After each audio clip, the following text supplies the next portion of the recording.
د خپل بچی په درد باندې بیدار مور دې نمري د خپل بچی په درد باندې بیدار مور دې نمري دعا کوم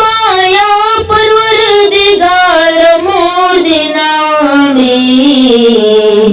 د خپل بچی په درد باندې بیدار مور دې نمري د خپل بچی په درد باندې بیدار مور دې نمري سوالونه قبلېږي نو زما سوال دې قبول شي سوالونه قبلېږي نو زما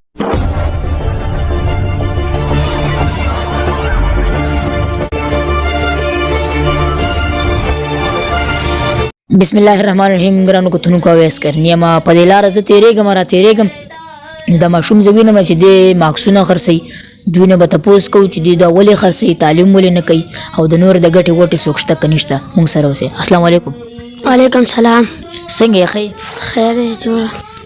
نوم دې څه دی زهر الله څونه ماکسونه د ورځې خرڅي 1.5 روپو خرڅېږي شکر دی او پیکټ په 100 روپیا دی 100 روپے آی کې څو ګټي 400 ها نن دې څو ګټلې دي 0 روپے او ته خو چې نن لیټ شو مور ته چې ما 0 روپے ګټلې مور به څونه خوشحالي که نه بس خوشحاله وي نو ها د میاشتې به ته 100 روپے ګټې د میاشتې بس داسې نیم خبر 15,000 هم پکې کېږي او 16,000 داسې پکې کېږي کور مو خپل دی نه په کرۍ دی پکې نو برابرېږي واه ولوی که نه نه او مشران خویندې مو چې د هغې واده شوي دي یو واده شوی دی او 3 عالمانې دي رانه ماشاءالله هسې زهرالله دا خو ډېر سخت ژوند دی دې ته څه دی خیال دی بس داسې نور نه پوهېږم چې څه ووایم درته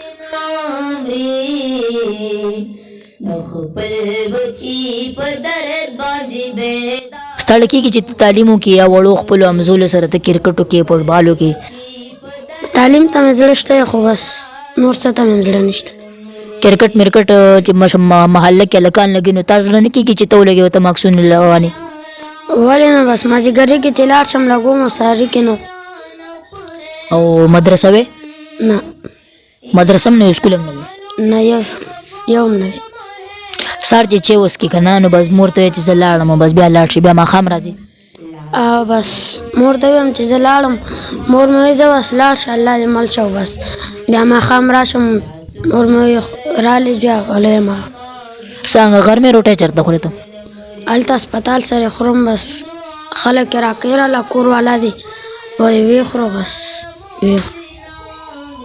څه سخت ژوند خو دی که نه بس څه به کوې نو سخت ژوند خود دی مینهوالو دا وه زموږ نننۍ ویډیو چې تاسو وکتله د دوی ماشوم به هم دا زړه کېږي چې زه تعلیم وکړم زه د نور ماشومانو سره لوبې وکړم زه د کرکټ وکړم زه د مدرسه ووایم زه د خپلو ورونو خویندو سره کښېنم ګپ شپ ولګم خو دې ته نه سمېږي دې سهار لاړ شي نو ماښام بیا راځي څه دپاره ځي د خپلې خېټې د تنور ګرمولو دپاره ماکسونه خرڅوي نو مینهوالو د داسې قسمه خلکو سره تاسو ډېر زیات مدد وکړئ دوی زه هره ورځ وینم چې دوی د زړونو هسپتال کاډیالوجي دې مخې ته ناست او ماکسونه خرڅوي حیات آباد کاډیالوجي نو مینهوالو که تاسو دوی سره مرسته نشئ کولی او دوی په هلته کې حیات آباد سره چې کوم حیات آباد مینهوال دي زمونږ نو هغې دې دا وکړي چې دوی نه چې کوم دی 10 روپۍ ماکس دی نو دوی د سیل لپاره چې کوم دی دوی نه دا ماکس والی به د دوی سره ستاسو د طرف نه مرسته وي که نور ملګري دوی سره رابطه کول غواړي مدد کول غواړي نو په سکرین باندې به تاسو ته نمبر راشي دوی سره رابطه وکړئ د خپل بچی په درد باندې بیدار مور دې نمري نو مینهوالو دا و زموږ نننۍ ویډیو نور خوندورو ښایسته ویډیوګانو لپاره زموږ کرنی ټي وي در سره ضرور سبسکرایب کړئ هر چېرته چې ښاد آباد او بریالي اوسئ الله